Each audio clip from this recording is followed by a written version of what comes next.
ఒక ఇంజినీర్ ఇంటి ముందర ఒక 6 ఓక్ ట్రీస్ ఉంటాయి. అవి ఇంచుమించు 100 సంవత్సరాల పైగా అంత పురాతనమైన చెట్లు.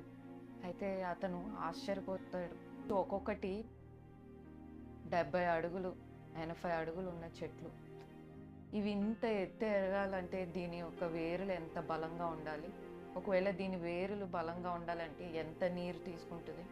మరి అతను ఒక సైన్స్ ఇంజినీర్‌గా ఉన్నాడు. ఈ ఎత్తైన చెట్లుకి నీళ్లు పోయాలంటే ఎంత పెద్ద పైప్ అయినా చాలదు. ఎందుకంటే కొన్ని గ్యాలన్‌ల నీళ్లు వాటికి కావాల్సొస్తది.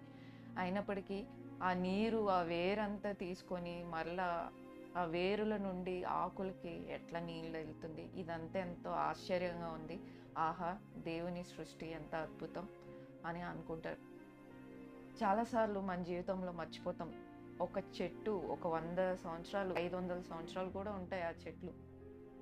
వాటన్నిటిని అంత ఎత్తు ఎదగడానికి, అంతగా వాటి ఆకులు వ్యాపించడానికి ఎంతో నీరు కావాలి. కొన్ని గ్యాలన్ల నీళ్లు కావాలి.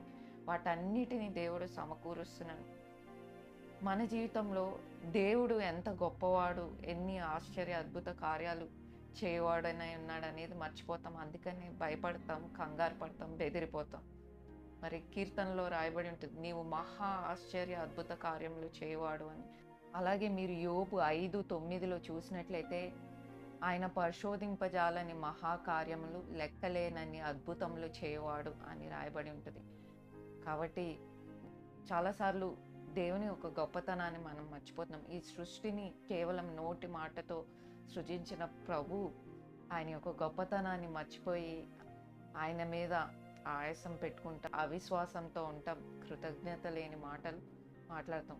కాబట్టి దేవుడు నీ జీవితంలో చేసేవన్నీ మేలైనవే, ఆయన కార్యములు అద్భుతములు ఆశ్చర్యములు అని నమ్మిన ఎడల నమ్మువానికి సమస్తం సాధ్యం.